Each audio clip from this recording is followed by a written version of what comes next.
Hey everyone, this is David Brown with the migration update for April 19th, 2025 from the Derby Hill Hawkwatch. I woke up this morning expecting that there would be rain nearby, but when I checked the radar, there wasn't really any rain close, so Kim and I were able to get out for a few hours of morning birding and then starting the Hawkwatch and getting a little bit of activity before some thunderstorms rolled through and shut the flight down.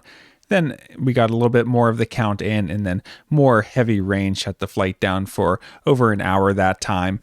And then by the late morning, it was clearing up and we got a bit of a brighter sky, although it remained pretty much overcast, with winds shifting from a moderate southerly wind around more southwesterly, launching a really big flight. And then later in the day, we had some more periods of rain showers and then eventually a shift to more of a westerly wind and some falling temperatures associated with the passage of a cold front.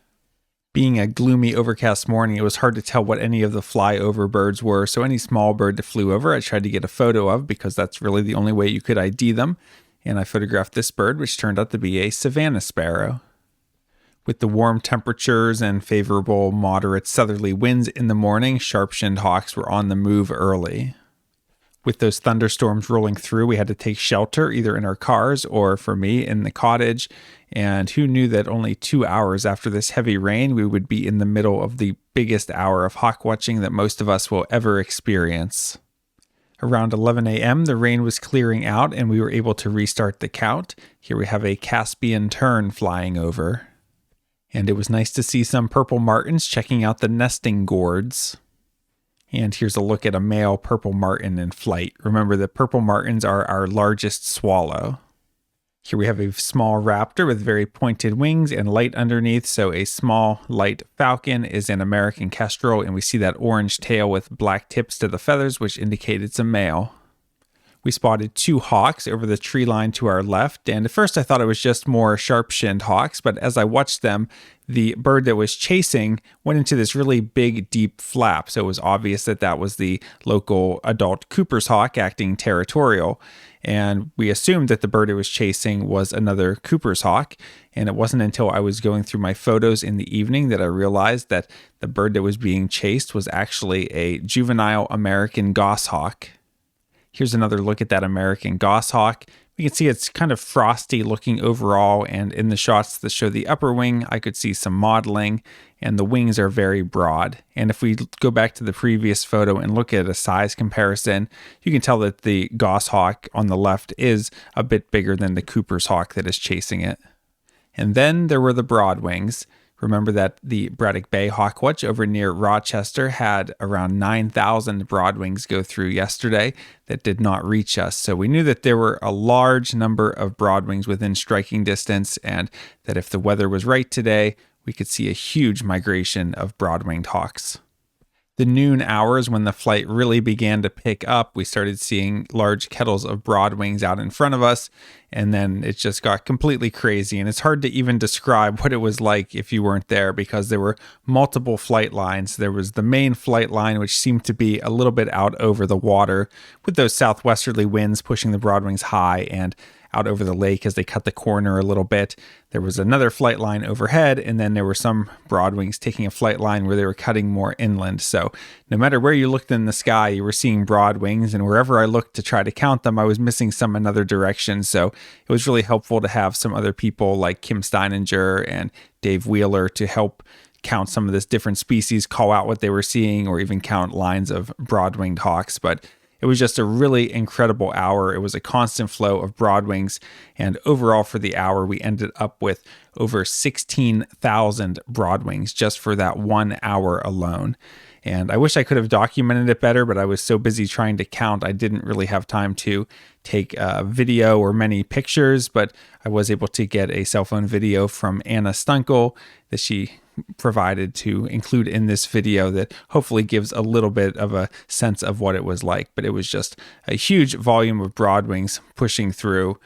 We sort of had the perfect conditions for it, and right at the peak of the broad-winged hawk adult migration. So truly spectacular hour and spectacular day for everyone who was here to experience it. I did manage to take a few photos, especially of the more unusual species. Here we have an adult bald eagle. Here's a light morph rough-legged hawk, which was the only one of this species for the day. Here we have a hawk that's a really funny shape, but this is just a broad-winged hawk, but it has a lot of feather damage. You can see that the tip to the tail and the wings have completely worn off. And I'm not exactly sure what causes this, but it's something that I've seen a handful of times over the years. There's two very common species that we're seeing this time of year that beginners may have trouble differentiating, and I think this photo shows the difference pretty well. So we have broad-winged hawks, which are most of the hawks in the photo here, the larger ones, and they have kind of a short to medium length tail, just that typical buteo, typical hawk shape to them. And then mixed in, we have one smaller hawk. This is a sharp-shinned hawk. So on the sharp-shinned hawk, we see a longer tail, and they have a very compact shape with a small head. So when we're looking at the big flocks of broad-winged hawks, usually if we have a smaller hawk that's mixed in, it's going to be a sharp-shinned hawk. Of course, American kestrels may occasionally mix in as well, but on those we'd be looking for more pointed wingtips. But for telling Sharpies from broadwings, Sharpies are smaller with the longer tails. Here we have a raptor that's almost shaped kind of like a turkey vulture, really, if you look at that wing shape. But we see that it does have a feathered head, and we can see a white base to the tail. This is a golden eagle. And here we have a second golden eagle. You can see that small headed silhouette, and this one's got some more white in the wings, and again has that white base to the tail, which is typical of the immature golden eagles that we're seeing this time of year.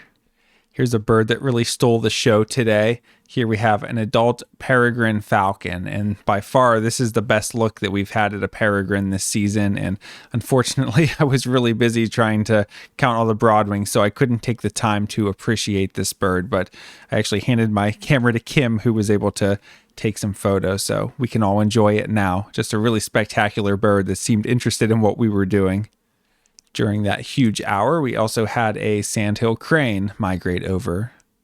After that huge push in the noon hour, we had a slower push the next hour with around 2,000 birds. And then the rest of the afternoon, there were some slower periods. We had some rain move through and shut the flight down, and then it brightened back up and we got a bit of a flight. And then towards the end of the day, we had about 1,000 broadwings come through ahead of the wind shift that was associated with the cold front. So that was a little bit of a buffer to the numbers, and we were hoping that afterwards that it would brighten back up and we'd get some more flight, but really it stayed dark and gloomy, and then it got quite foggy towards the end of the day. So if we had some sunshine there at the end of the day, I think we would have got a lot more birds. I think there's a lot in the pipeline that should come through in the next few days. So hopefully we'll have some more good days coming up. Let me say congratulations to everyone who was able to make it out today to witness such a huge flight. And I'd especially like to say thanks to those who were helping me keep track of the count today. And we really had the A team out again. And this is a photo that was provided by Don Metzger, just a great friend of the Hawkwatch that everyone loves when he comes out. And he shared this photo with me. From left to right, on the left we have Kim Steininger, my great friend from Delaware, who's up visiting, hoping to catch some big broadwing flights, and we sure had that today. So she's very tuned into the way that I count and is a big help and can take over the count when I need her to fill in temporarily, whether it's to grab something to eat or run to the bathroom or whatever the case. She's willing to jump in and help. And then, of course, I'm next. And then next to me is Anna Stunkel, who did a few seasons at Derby Hill. And then next to her is Dave Wheeler, who also did a few seasons at Derby Hill and has been around the Derby Hill Hawkwatch for a couple decades and has a lot of experience. So really good team and a lot of great help counting today on such a record-breaking day. Taking a look at the eBird list from today, we had 76 species from the North Lookout. There were 3 new species for the season today, which were brown creeper, brown thrasher, and swamp sparrow, for a total of 127 species seen this season. I also had my nocturnal flight call microphone running last night since we had a really good southerly wind, and Birdcast said that 2.5 million birds migrated over Oswego County last night. So really big night for migration, and I picked up a lot of cool, mostly marsh birds with American bittern, least bittern, Virginia rail, sora, and green heron. Taking a look at the hawk count report for our migrating raptor totals. Today we had 690 turkey vultures, 22 ospreys, 27 bald eagles. We had 70 northern harriers. We had 601 sharp-shinned hawks, 9 Cooper's hawks, and 2 American goshawks. For Buteos, we had 6 red-shouldered hawks, 19,642 broad-winged hawks, 56 red-tailed hawks, and 1 rough-legged hawk. We had 2 golden eagles, and for falcons, we had 44 American kestrels, 3 merlins, and 1 peregrine falcon, for a total, which is a brand new record for Derby Hill, of 21,176 migrating raptors.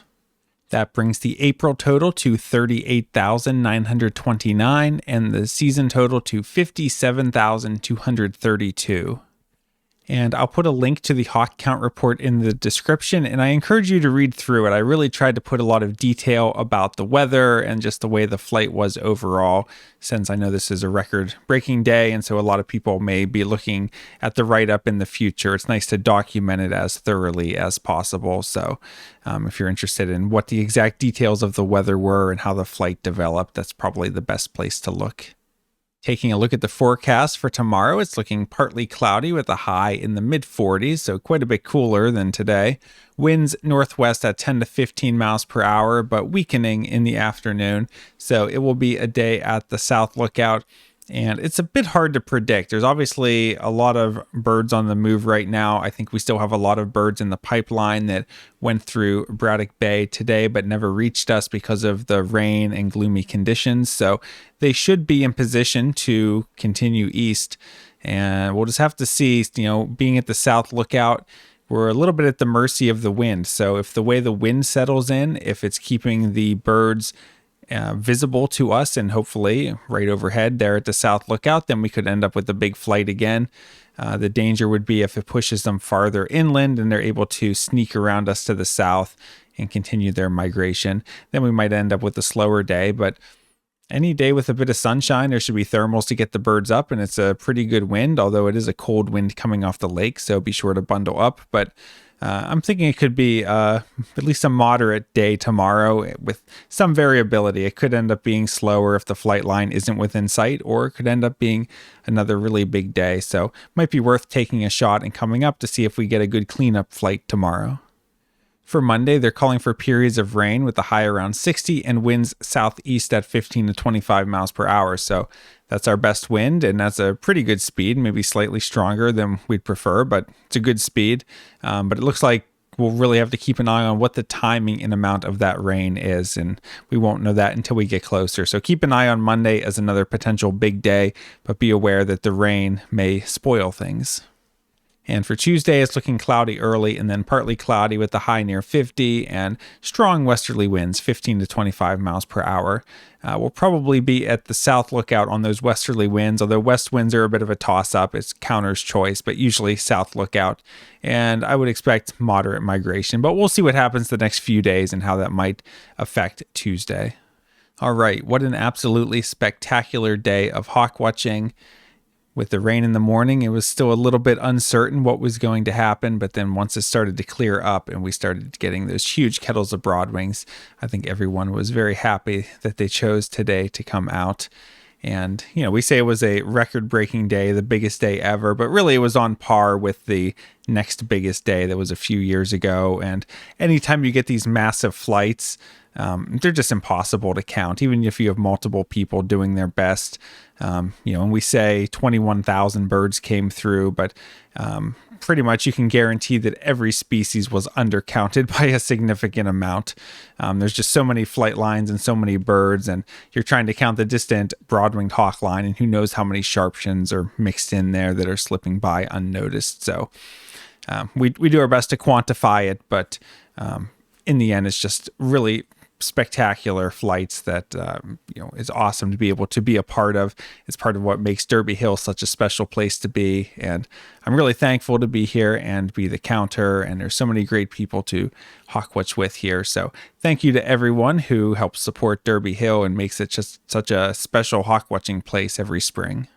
And obviously the numbers have ramped up pretty quickly here, but this was just the first big pulse of broad-winged hawks, and there's plenty more to come over the next few weeks. So I hope you can come out and join us soon here at Derby Hill. From Lyco Birds, this is David Brown. Thanks for watching.